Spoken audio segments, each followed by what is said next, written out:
Botafogo 1, Fluminense 0 pela 7ª rodada do Campeonato Brasileiro. A partir de agora, análise do clássico vovô para vocês aqui no canal Ligados no Flu, torcida do Fluminense, muito mais preocupada com a atuação do time do que com o resultado. Espero vocês depois da vinheta.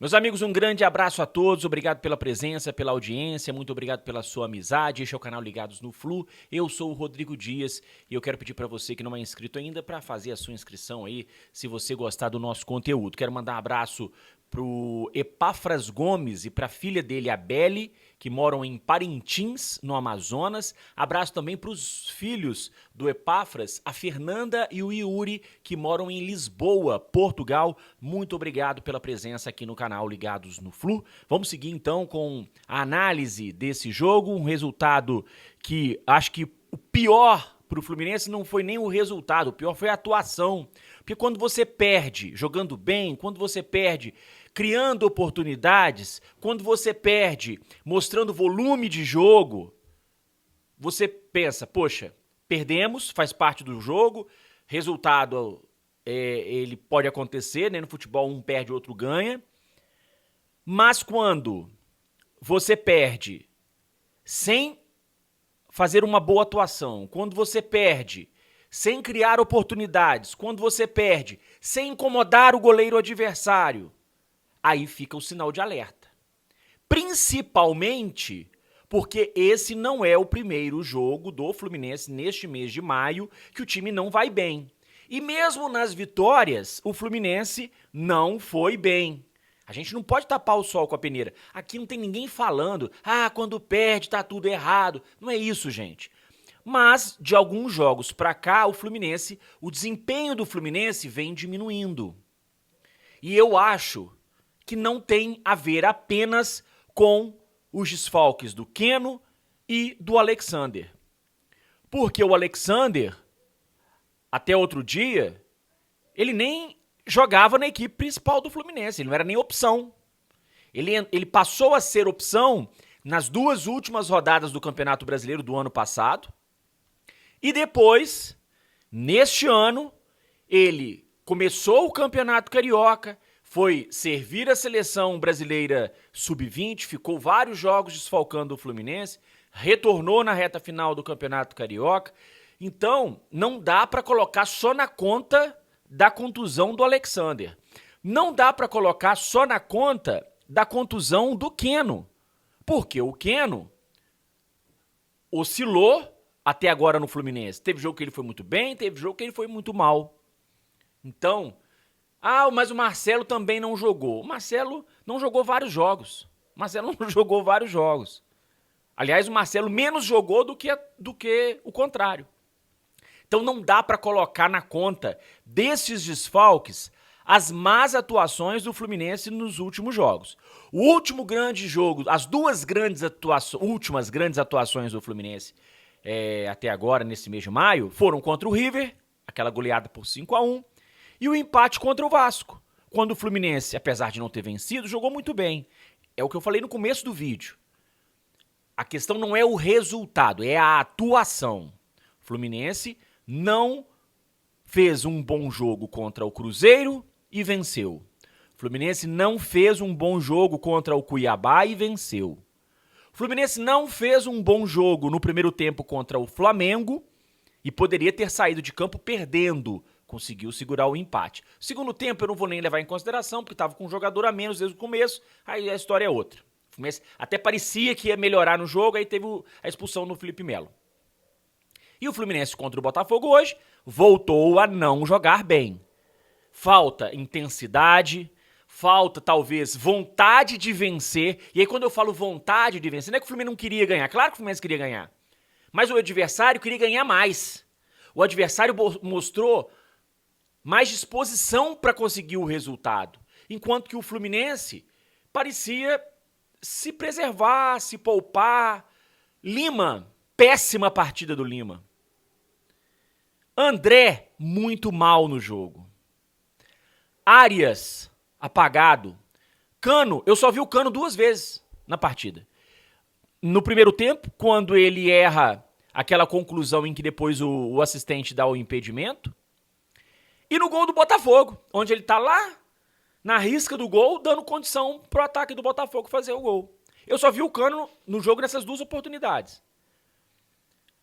Então, assim, o Fluminense durante todo o jogo só teve uma oportunidade, que foi o lance do Lelê, que ele errou um gol de forma bizarra. Ele sai cara a cara com o goleiro do Botafogo, consegue limpar o goleiro do Botafogo e depois se atrapalha na hora da conclusão. Ganso, sumido do jogo. Esse jogo de hoje eu livro a cara, principalmente do Fábio, do Nino e do Manuel. O Felipe Melo não dá pra avaliar porque ele saiu logo no começo da partida. Agora o resto do time, sumido, apagado, sem volume de jogo. Então assim, já vem de alguns jogos esse desempenho do Fluminense. Faltou garra? Não faltou garra. E vou voltar a repetir, gente. Quando eu falo que faltou vontade de vencer, não é que os caras não queriam ganhar. Mas o adversário mostrou mais vontade do que o Fluminense. O adversário teve mais disposição para buscar o resultado. Então alguma coisa está acontecendo. É o desgaste físico? A maratona de jogos está pesando? O Botafogo também está jogando Copa do Brasil, Brasileiro e a Sul-Americana. Tudo bem, o nível da Sul-Americana é bem menor do que o da Libertadores, mas há o desgaste do mesmo jeito. Então, outra, o Fluminense jogou os 2 últimos jogos no Rio. Com 3 jogos seguidos no Rio. Cuiabá no sábado, Flamengo na terça e hoje o Botafogo. Enquanto que o Botafogo jogou no final de semana em Goiânia, jogou no meio de semana em Curitiba, ou seja, ele teve um desgaste maior. Então, o que está acontecendo? Qual que é o problema? Eu acho que não tem a ver com os desfalques. Acho que os desfalques atrapalham. A maratona atrapalha? Eu acho que é um somatório. E aí tem a questão do volume de jogo. O Fluminense deixou de mostrar volume de jogo. Desde o jogo contra o Cruzeiro. Contra o Cruzeiro, o Fluminense teve menos finalizações que o adversário. Contra o Cuiabá no Maracanã, o Fluminense teve menos finalizações que o Cuiabá. Contra o Flamengo, a mesma coisa. Hoje, a mesma coisa. O Fluminense não incomodou o goleiro do Botafogo. O Fluminense não incomodou. O primeiro tempo, eu achei até mais equilibrado. Um jogo morno, devagar. Segundo tempo, o Botafogo veio com tudo. E o Fluminense aceitou.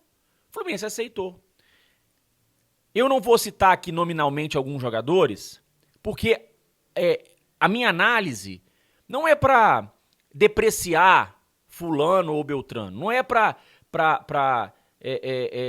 criticar jogador A, jogador B. Eu acho que o conjunto tem alguma coisa que nesses últimos jogos não tá se encaixando. O futebol não fluiu. A gente não vê o Fluminense com aquele volume de jogo. Mesmo quando o Fluminense tem mais posse de bola, ele não cria as oportunidades. Alguma coisa está errada. E o Fluminense tem agora essa viagem para Bolívia, jogo contra o The Strongest. Fluminense praticamente classificado para as oitavas de final da Libertadores da América. Não é um jogo que me preocupa. O Fluminense poderia, inclusive, colocar um time inteiro reserva, porque o Fluminense precisa de um resultado contra o Sporting Cristal na última rodada dentro do Maracanã. Se vencer, talvez até mesmo com um empate, o Fluminense garante a sua classificação. Esse jogo contra o The Strongest não me preocupa o resultado. O que me preocupa, gente, é o desempenho do time que vem caindo nas últimas rodadas. Isso sim me preocupa. Um time que quer ser campeão da Libertadores, ou da Copa do Brasil, ou campeão brasileiro, claro que ele vai oscilar durante a temporada. O ano passado a gente viu isso. Houve ali 4, 5 jogos em que o Fluminense acumulou algumas derrotas, naquele período da eliminação na Copa do Brasil. Isso acontece, isso é normal. Então a gente espera que o Fluminense consiga recuperar, né, esse bom futebol, consiga recuperar a confiança para voltar a vencer.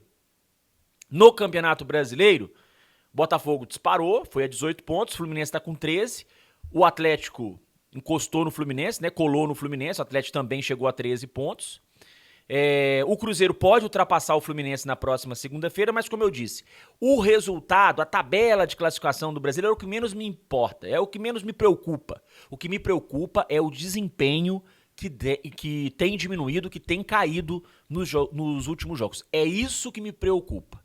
Então o Fluminense tem esse jogo na quinta-feira contra o The Strongest, e depois no final de semana tem o Corinthians, que vem, né, tropeçando nas próprias pernas, num jogo também que vai ser de vida ou morte pro Corinthians no domingo que vem, lá na Arena do Corinthians. Então, esse é o panorama, e aí depois do jogo contra o Corinthians, tem um jogo contra o Flamengo decisivo na Copa do Brasil.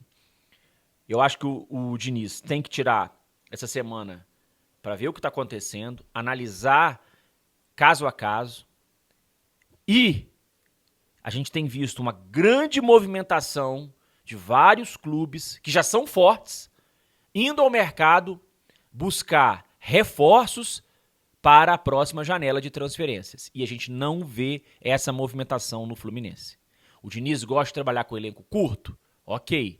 Mas quando você trabalha com elenco curto, você tem que ter, então, no elenco, 20, 21, 22 jogadores que vão entrar e vão manter o nível de atuação. Porque você ter 25, 26, 27, 28, 30 jogadores no elenco, mas só 12, 13 tem condições de manter o mesmo nível, não dá. Não dá. Porque o Fluminense nos últimos jogos, o Fluminense tem levado um monte de garotos da base pro banco de reservas e os meninos não entram. Por quê? Então essa é a questão. Então, o Diniz talvez tenha que rever o planejamento dele. O Fluminense, na minha avaliação, precisa, na janela de transferências, de pelo menos 3 ou 4 reforços que possam chegar e disputar a posição. Porque chegar jogador que vai jogar e não vai acrescentar nada, igual a gente tem visto, né? Igual a gente tem visto, jogador aposta, porque o Fluminense apostou em 2 meninos aí que não corresponderam. Aposta, então vamos apostar na base. Se é pra apostar, vamos apostar nos meninos de Xerém. Porque trazer jogador de outro time, trazer jogador de fora, novo, pra apostar e o jogador chegar e não render e não acrescentar nada, então vamos botar os meninos da casa. Vamos botar os meninos da casa. Essa é a minha opinião. Meus amigos, grande abraço a todos, até a próxima. Saudações tricolores.